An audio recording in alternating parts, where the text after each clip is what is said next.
একদিনের জন্য সাসপেন্ড মনোজ ওরাও। মার্শাল দিয়ে বের করা হলো মনোজ ওরাওকে।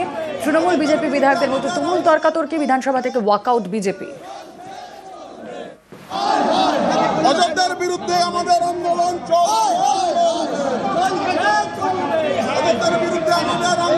চলছে। যোগ্যদের পক্ষে আছি, দুষ্কৃতীদের আড়াল করা হচ্ছে, অযোগ্যদের আড়াল করা হচ্ছে।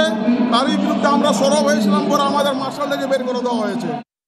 মনোজ ওরাও তাকে যেভাবে সাসপেন্ড করা হয়েছে, মুখ্যমন্ত্রী যেভাবে আমাদের সহকর্মী দিদি শ্রীমতী শিখা চ্যাটার্জিকে ব্যক্তিগতভাবে আক্রমণ করেছে, রাজ্যের চাকরিহারা শিক্ষক থেকে রাজ্যে শিক্ষার যে নৈরাজ্য, যেখানে স্কুল বন্ধ, প্যারা টিচাররা মাইনে পায় না, শহরের স্কুলগুলো বন্ধ হয়ে যাচ্ছে, নানা ধরনের সমস্যার মাঝখানে দাঁড়িয়ে একটি অ্যাডজার্নমেন্ট মোশন ভারতীয় জনতা পার্টি পরিষদীয় দলের পক্ষ থেকে রাখা হয়, সেটাকে স্পিকার সাহেব রুলড আউট করেন।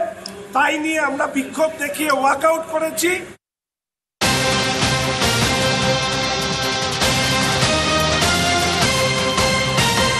বেসরকারি হাসপাতালে অতিরিক্ত বিলের চাপ, অতিরিক্ত বিলের লাগাম টানতে বিধানসভায় সংশোধনী। বিধানসভায় পেশ ক্লিনিক্যাল এস্টাবলিশমেন্ট রেগুলেশন বিল।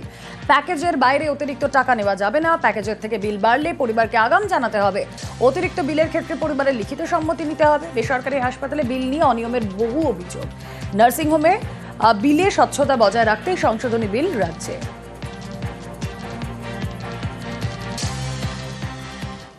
অনুব্রত মণ্ডলকে ফোন শীর্ষ নেতৃত্বের। আলাদা বৈঠক ডাকায় ক্ষুব্ধ শীর্ষ নেতৃত্ব। মিটিং ডাকবেন আশিস বন্দ্যোপাধ্যায়।